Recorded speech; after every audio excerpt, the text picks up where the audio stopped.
Good morning, greetings, and welcome to The Bright Side, your nutritional program dedicated to the understanding of the vast world of nutrition and nutritional supplementation. I'm your host, Pharmacist Ben, nutritional pharmacist from Boulder, Colorado. I use nutritional supplements where other healthcare practitioners use toxic pharmaceutical drugs and sometimes deadly medical procedures if you suspect that there are natural nutritional roads to your health and vitality and well-being, and to addressing your health challenges, whatever they may be, but you don't know where to begin, you have come to the right place. As you listen to The Bright Side every day, you are more and more in control of your body, you are more and more knowledgeable, and you know you can overcome any health challenge. That is why we are here every day on The Bright Side, helping clear up the sometimes confusing world of nutrition and nutritional supplementation. Over the last 32 years of practicing pharmacy, I have seen drug-free recoveries from diabetes, hypertension, obesity, skin diseases like acne, psoriasis, eczema, rosacea, digestive ailments, autoimmune issues of all kinds, recoveries that by the standards of modern medicine can only be called a miracle, but what is in the world of the body, what is in the world of biology, standard operating procedure. Because the human biological system is a healing system, it's a regenerating system. It is designed divinely to heal and renew itself on a moment-to-moment basis, and while some folks may call that a miracle, it really is just the way the body works. If you have questions about health, nutrition, prescription drugs, if you want to wean yourself off your meds and get on a good nutritional supplement program, we are here for you on The Bright Side. We welcome your calls at 844-236-6010. If you have a comment or success story you'd like to share, 844-236-6010. If you have questions about a health challenge you or a loved one may be dealing with, or ingredients or formulations, 844-236-6010 is our number on The Bright Side. Go to brightsideben.com, pharmacistben.com, or criticalhealthnews.com. If you want to purchase any of the longevity products you hear advertised on The Bright Side, or if you'd like to join the Bright Side Ben team for a one-time $25 fee, you can start a longevity business, be in business for yourself, and help spread the word about the power and importance of a good nutritional supplement program. You can make $100 a month, $1,000 a month, $5,000 a month, $10,000 a month. I have friends making $100,000 a month selling longevity products. They sell themselves. You're just basically spreading the word. Click on the Join the Team link at brightsideben.com, pharmacistben.com, criticalhealthnews.com, or call 866-735-2470, 866-735-2470 for more information. Okay, welcome back to The Bright Side. We've been talking about, well, kind of getting in the weeds with quantum and with electricity and the power of the mind, the power of consciousness. That's really... my mission in life is to help people understand their bodies, and that means every part of their bodies at every level. Leverage comes from, number one, power. That is, leverage comes from, number one, working at the most fundamental levels, and number two, working parallel at different levels. Number one, working at the most fundamental levels, which are electrical and consciousness and quantum, and then nutritional. And then number two, working at all the different levels, spiritual, mental, emotional, physical. That's where we get power from. That's where we get power over our bodies. Our bodies are so amazing. For the most part, we have no clue of the amazingness of the human body. And that includes the ability to repair. That includes the ability to maintain the life force and maintain the life force for a long period of time. It's phenomenal what the body can do at the most tiniest of levels. That is the levels of the cell and the levels of the molecules. It's absolutely mind-blowing, and nobody tells us these things.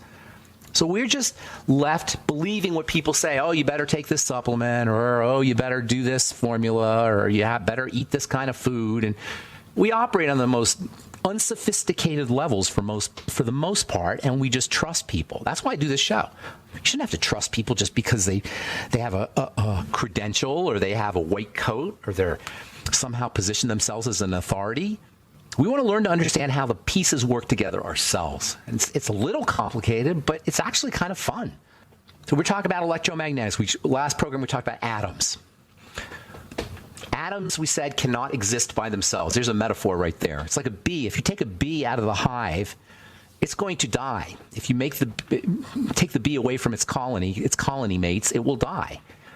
It needs to be in relationship. Everything that's alive needs to be alive, needs to be in relationship. Atoms are a classic example of that. Atoms cannot exist by themselves. We see them on the periodic table by themselves, but they only exist in relationship with other atoms. They combine in different ways. If two single atoms combine, we call that a salt. Sodium chloride, that's your typical salt. Sodium by itself is a very, very explosive substance. It doesn't exist by itself, but if it were to exist by itself, it would explode as soon as it touched something, including water. Water will make sodium explode, as we said yesterday. And then chloride's a gas. Put them together, you get sodium chloride.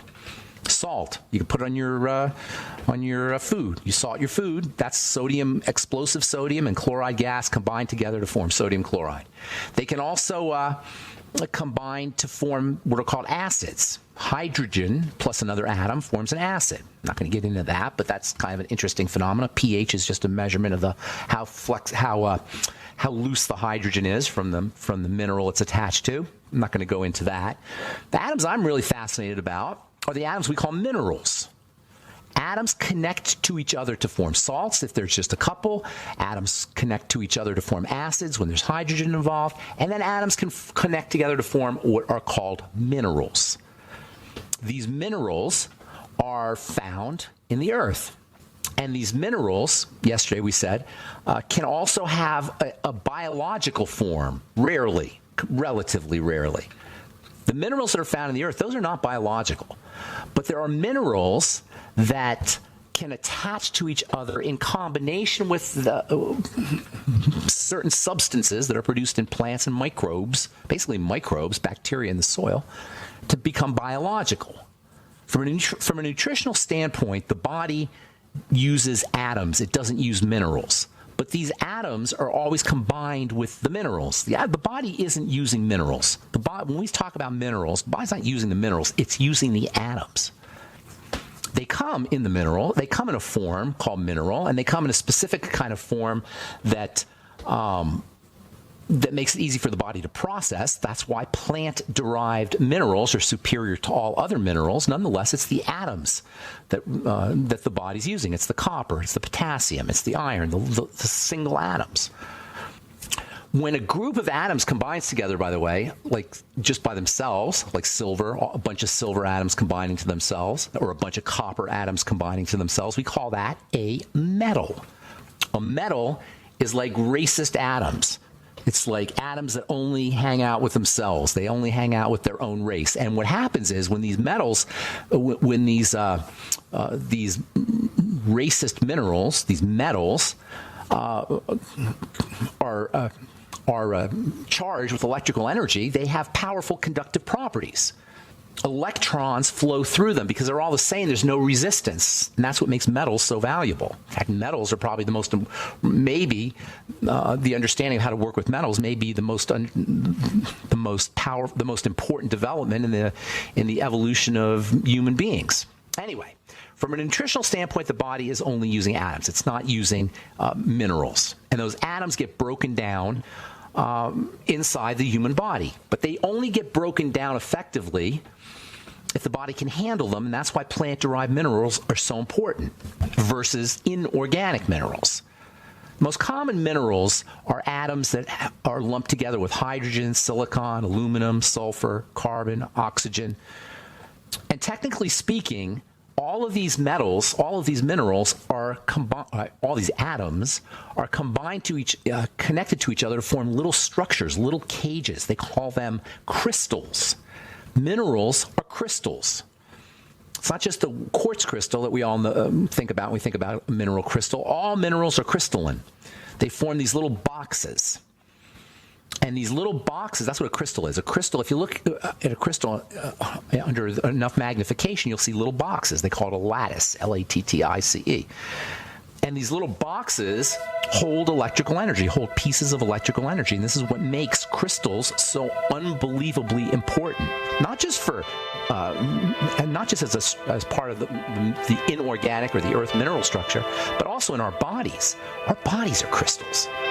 Yes, our bones are crystals, our muscles are crystals, our cells themselves are crystals. The water is crystalline inside the body. All right, I'm Pharmacist Ben. 844-236-6010 is our number. We'll be back on the bright side right after this.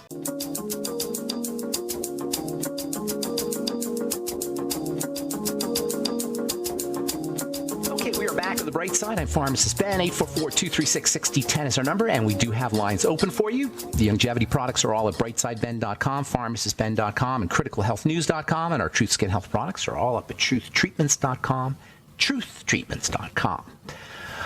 All right, so we're talking about about minerals. We use that word a lot, minerals, but nobody ever tells us what minerals are. They're basically just atoms that are put together, squished together, really, squished together by the power of the Earth. They're spit out from a supernova, a star that explodes somewhere in the universe, and all the stuff that's inside, like a piñata, all the little elements that are inside just kind of get scattered all over the universe. And eventually they densify, they coalesce, and they form what are called the planets. The planets all come from an exploding star, including planet Earth. And this exploding star is just basically atoms that have been squished together, or atoms, and then they get squished together in the planet, in Earth. And our Earth is made up of squished together atoms. These squished together atoms are called minerals.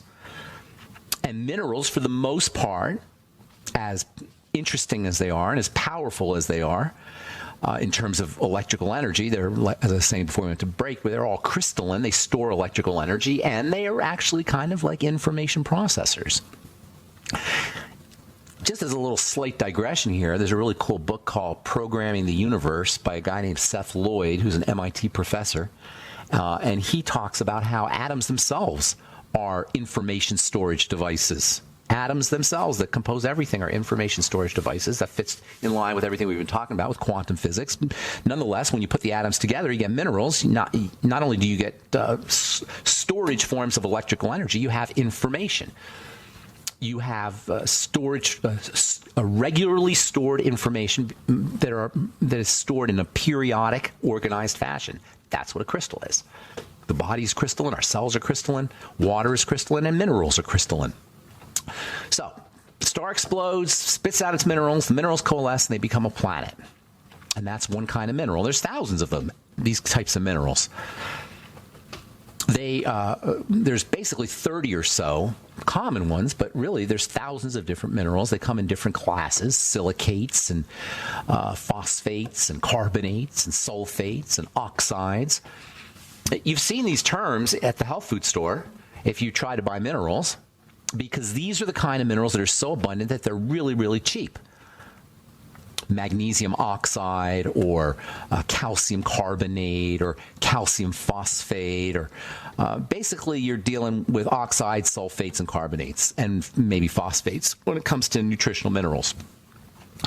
I shouldn't say nutritional minerals. I should say the kind of minerals you get at the health food store. As it turns out, they're not very nutritional at all. They don't have the life force associated with them, and they're very poorly absorbed, notoriously poorly absorbed. Now, there's another kind of mineral. That's the kind that you can really take advantage of as a human being or as an animal, and that is the organic minerals. The biologic minerals. I'm not going to say technically they're organic minerals, but that word has been so misused, and there's so many different kinds of organic. We're going to call them biologic minerals. You've got earth minerals and you've got biologic minerals. And the earth minerals are made in the crust. The crust is about 3 to 5 miles thick on the surface of the earth. And then on the tippy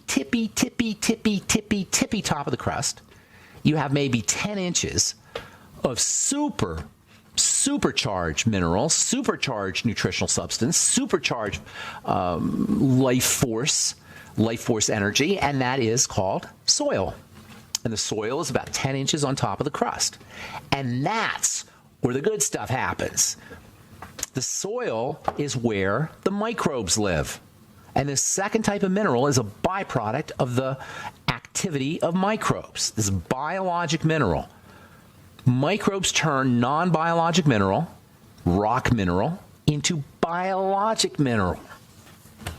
They say it's organic. That's the technical term. I'm calling it biological minerals. And biological minerals, because of the way the microbes, whatever, and by the way, it is like magic what they do. They attach the minerals and they wrap the minerals and they magnetically hold the minerals with biologic substances, with proteins, basically. And then these biological minerals become a source of nutrition for the plants. These biological minerals are distinct from the non-biologic minerals. And that's what, I know I said it before, I'll say it again. That's why you can't freak out when you see nickel and aluminum and arsenic on your Beyond Tangy Tangerine. It's a biologic mineral. It's not the same thing.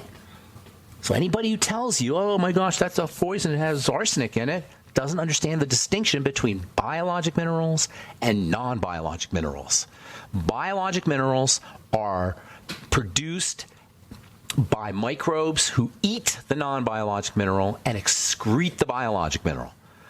And this biological mineral, this organic mineral if you prefer, this biological organic mineral, is the source of all biological life. You could say the microbes are the beginnings of all biological life, but let's just go with the minerals. The minerals themselves, the biological minerals, are the source of all life. Nothing happens without these biological minerals. These plant-derived minerals, because what happens with these biological minerals, they're produced in the soil by the activity of microbes. The plants pull them up. This is one of the most incredible phenomena in all of nature. Obviously, there's a bunch of incredible phenomena, but this is one of the coolest. These biological minerals are highly electrical. They're mega electrical. And these biologic minerals, especially when they're combined with water, they become super, super electrical. And because there's electrical, magnetism is also involved. And these electromagnetic biological minerals, when they're hydrated, when they're somehow connected up with water, from a chemical standpoint that is, they become hydrates. They become magnetic and they attract vitamins, and they attract fatty acids, and they attract amino acids. They attract all the elements of life. All these nutritional elements are the elements of life: amino acids, fatty acids, vitamins. And they're magnetically attracted into the hydrated, magic biological minerals. This is why it says in the Bible that man came from the earth. All of these life elements are magnetically pulled into the Earth's hydrated biological minerals. Clay, ashes to ashes, dust to dust, means we come from clay. And evolutionary biologists who study these things have confirmed, at least from a theoretical standpoint, that we came from clay. That human beings, or that life, I should say, came ultimately from electrified minerals that were hydrated. Minerals that were converted by microbes. And if you ask which came first, the chicken or the egg, the microbes or the minerals, I won't be able to answer that question. And that's truly the most important question in all of life, all of evolution, is which came first, the chicken or the egg? How did this thing all happen? The thinking is the hydrated minerals were powerful enough to attract amino acids and other components to form microbes. That's the best I can do on that. And they think that the original molecules were created, the original living organic molecules were created in space on comets. They've actually found these things on comets. All right, I'm Pharmacist Ben. 844-236-6010 is our number. 844-236-6010. Got lines open. We'll be back on the bright side right after this.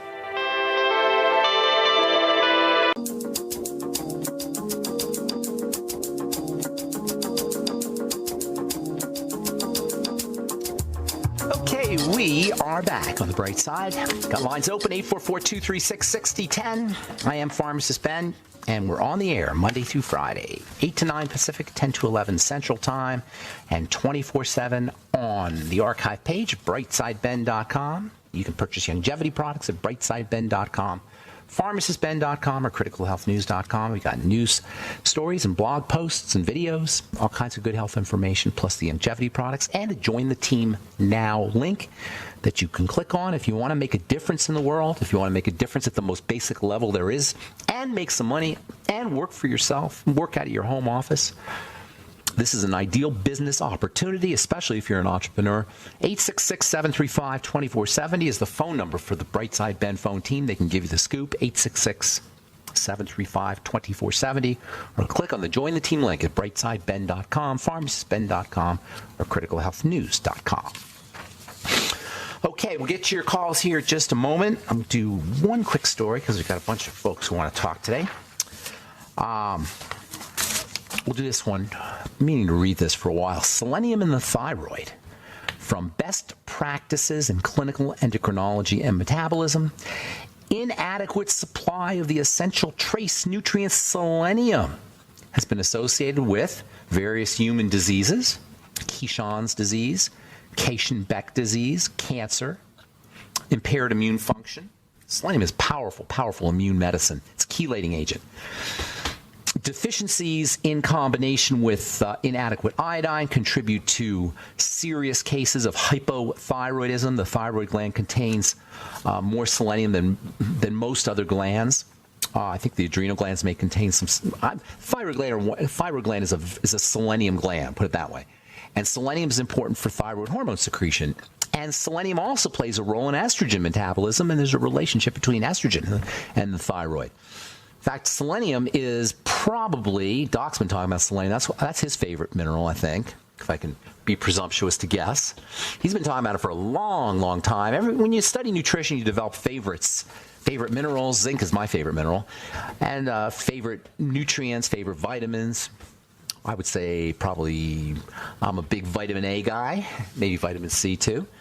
And anyway, selenium has just got so many wonderful benefits, and most people are deficient because selenium is one of those that is just not found in abundance in the soil, and less than it was 100,000 years ago. If you're trying to get your selenium from food, you're going to be pretty much eating a lot of onions and garlic, but it's still hard to get selenium from food. You pretty much need to supplement with selenium.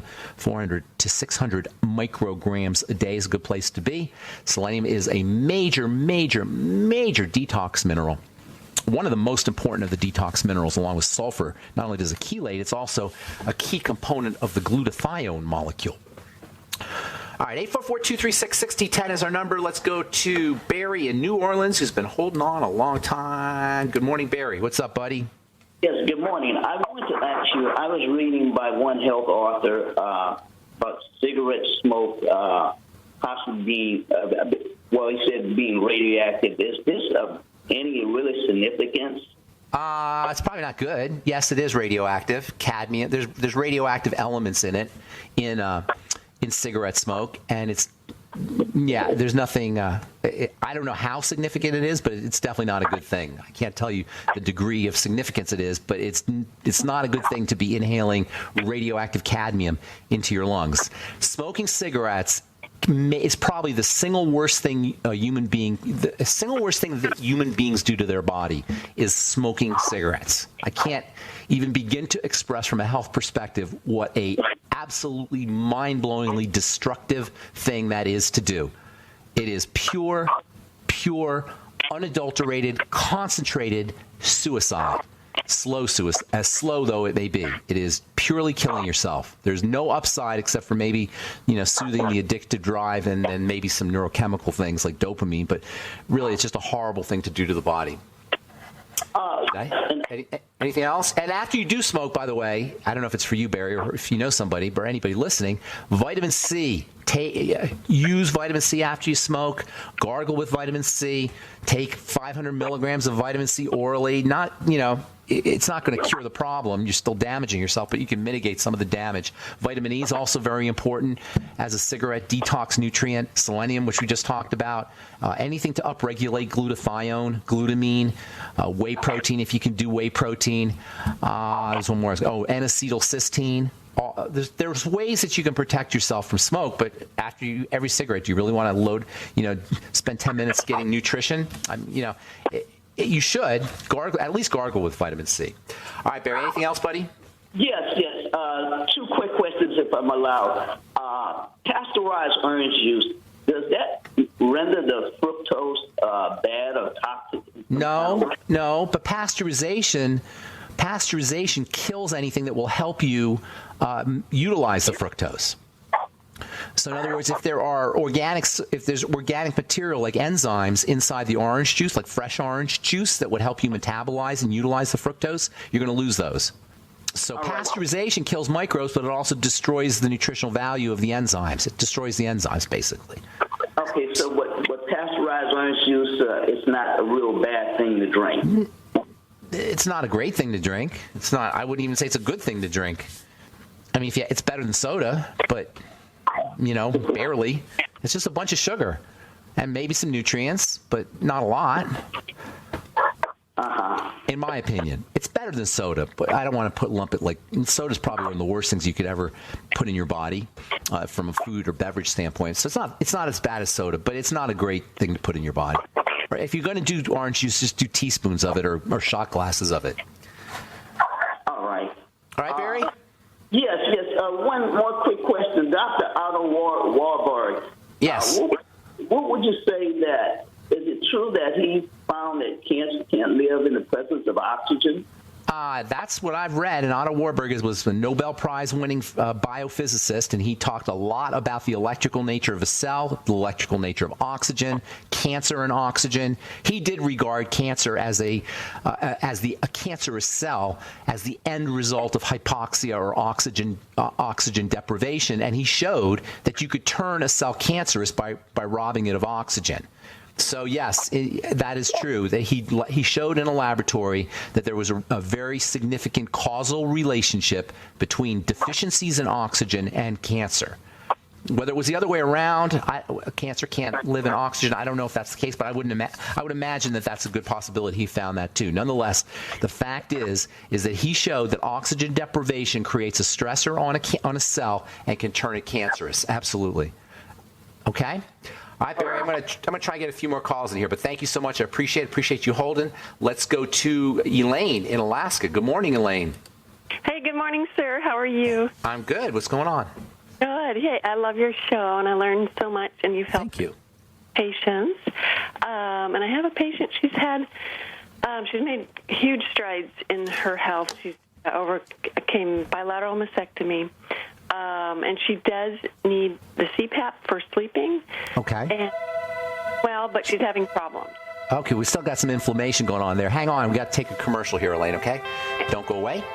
I'm Pharmacist Ben. You're listening to The Bright Side. Got lines open. 844-236-6010 is our number. We'll return right after this.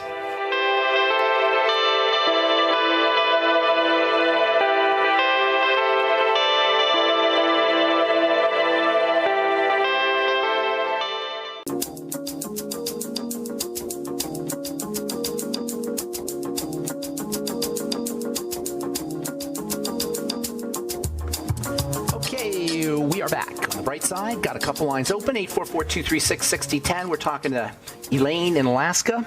Elaine, you there? Yes. Sleep apnea. You always want to regard sleep apnea as, in the business, they say sequelae. Have you ever heard that term, sequelae? No. Educate me.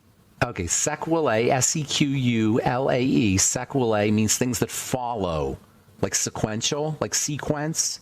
Sequelae. Okay. You say sequelae, I say sequelae. Yes. Sequelae. Okay. Sequelae. Yes, you know what I'm talking about. Mm-hmm. So these sequelae, these things that follow, are secondary. We're always obsessing with them because they're what we see. They're the symptoms. But it's a sequelae, like the thyroid. That's a classic example of a sequelae, or sequelae, as you say. It's something that follows. You got to get back to where the cause is. In the case of sleep apnea, you're dealing basically with metabolic syndrome and inflammation. In fact, they used to call metabolic syndrome. When I first started talking about metabolic syndrome, I should digress here a second. Metabolic syndrome is a whole bunch of different things that happen. A syndrome is a bunch of different things that happen in response to messed up blood sugar. They call that metabolic syndrome. And it includes things like abdominal obesity, hypertension, cholesterol problems, elevated triglycerides, Alzheimer's disease and dementia, liver problems. And now you can add to the list of things that go wrong when your blood sugar is messed up, sleep apnea. In fact, instead of Syndrome X, they call it Syndrome Z when it includes sleep apnea. At least some doctors do. In any case, that's the first thing you want to think of, is diabetes. There are serious comorbidities that happen with comorbidity is another disease state, things that happen together with sleep apnea, including things like TMJ and Parkinson's disease. And well, you can imagine you're not breathing, you're not getting oxygen, your body's going to break down. Fatigue, depression. So it's a serious problem, sleep apnea. If you regard it as a symptom of metabolic syndrome, then you know that you're going to start to work on your blood sugar. Usually people have weight problems that have sleep apnea issues, so weight loss is important, but that's part of metabolic syndrome. So work on the blood sugar, basically, is what I'm saying. And then also, it always is important to go back to the digestive system. Now you see where it's basically the triangle of disease. Whenever you have sequelae, you got the triangle of disease underneath it. No matter what that sequelae is. If you want to do something, go back to the triangle. Digestive system, blood sugar system, and then the adrenal thyroid complex. Right, and it doesn't happen to her every night, so that's why I'm thinking. That's good. That's good. Yeah, it's not. She's not going to, but it's going to progress. It's a good thing she's not at every night, but it will progress. She probably, if it doesn't happen every night, chances are it's in relationship to something she's eating that night. Yeah, that's what I would be doing as a food diary. Okay.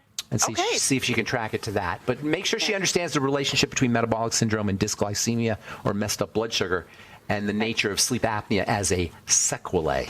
Yeah. Okay. All right. Take care. Have a great day, Elaine. Thanks for calling.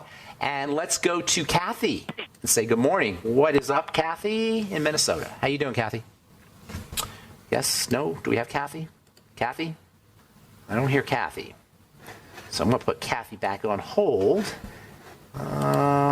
Kathy, you there? Yes, I'm here. Hi. Hey, Kathy, what's going on? Good. I have a couple questions. In the fall, I was told that I have some thyroid issues, which from listening to you, anyone with issues has thyroid issues. Yes, that's right. That's good. You got that. That's awesome. Yeah. Anyone with issues has thyroid issues. Yeah, that's good. That's what I gather. Yeah, that's awesome. That's excellent. Go ahead. My husband and I decided to try the ketogenic diet, which we just started trying, and we're tinkering. We're getting too much protein, but I just found out today. This is pretty early, but I have an early pregnancy test that came out positive. Nice, congratulations. Thank you so much.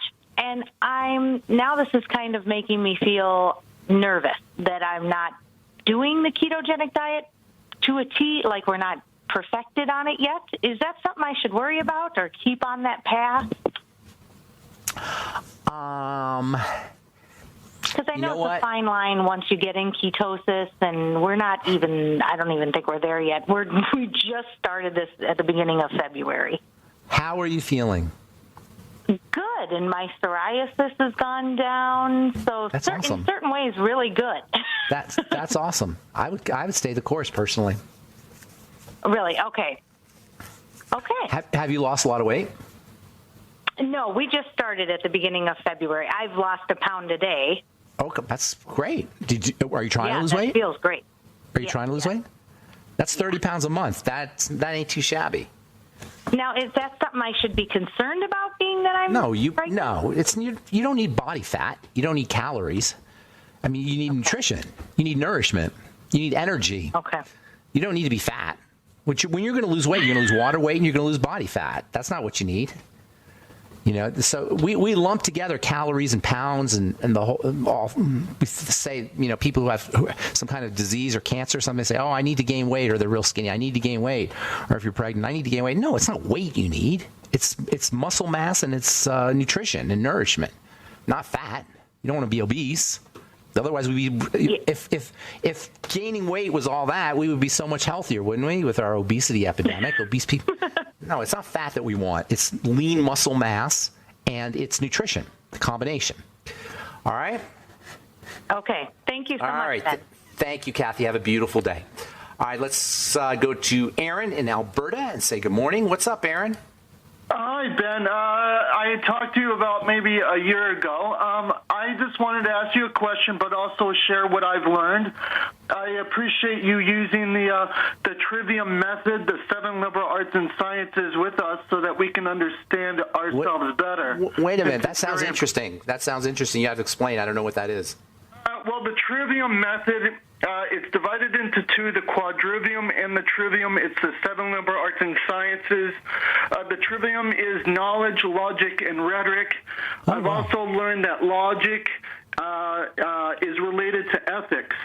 So if people don't constantly learn, they don't have enough logic, and therefore they cannot be ethical.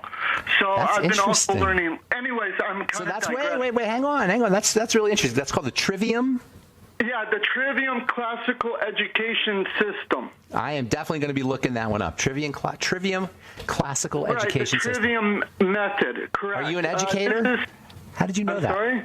Are you an educator? No, no. I just like to really learn. I guess. You've done a lot to open my mind. Thank you. I've also, some of the stuff I was listening to from yesterday, I kind of want to add to it because I've also learned what the word father and mother really mean. Oh, wait. Did you like that stuff? Did you like that stuff about the father and the son and all that? Yes, that's kind of cool. Yes, it was really fascinating, and I've been learning a little bit about occult knowledge, so I do understand that. Good. I've learned that the word father means storyteller, or basically the narrative, because of course the storyteller and the narrative is the unseen world, and then you have the mother, which means the material world. So when you bring the mother and the father together, you get the divine child. I love it. Now hang on there. The narrative is the explication or the revelation of the unseen world. Is that what you mean? Which is the story, because of course the Bible is the greatest story ever told. It's the revelation of the unseen world. The story is is that what you're saying? Right. That's awesome. Right. I love it, Aaron. The mind, everything is unseen, just like what you were talking about yesterday with electrons and protons. Everything is the unseen, which is based on the natural law principles. And everything is mental, which is unseen before it becomes into the physical, which is the mother. And that's where you get...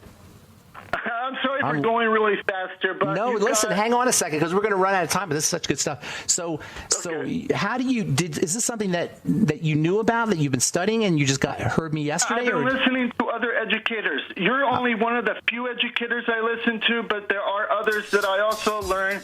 I have no cognitive bias at all. I just want to know the truth, and I want to set myself free. That's all I want to do. I'm out of time. I'm enjoying talking to you. I hope everybody listening is enjoying. You're a super smart guy. What I really wanted to do was ask you what your thoughts are on the carnivore diet, because what I've been learning is about anabolic resistance, sarcopenia. I read an article, not an article, but a very short essay, but from the National Institute of Health, where it said dietary protein is linked to fighting infection and viruses. It's too big a topic for 20 seconds, but I'd love to talk about it. Will you call me tomorrow? I hope you call back. You mean Monday? Absolutely. Yeah, I will call Monday if you're available. I'll get you first up. Thanks so much. Got to go, buddy, but I appreciate your call. That's Aaron, Alberta. Love my smart listeners. All right, that's all the time we have for today. Thanks for listening to The Bright Side, friends. Have yourselves a wonderful, beautiful, awesome, spectacular day. I'm Pharmacist Ben. We'll talk to y'all later. Bye.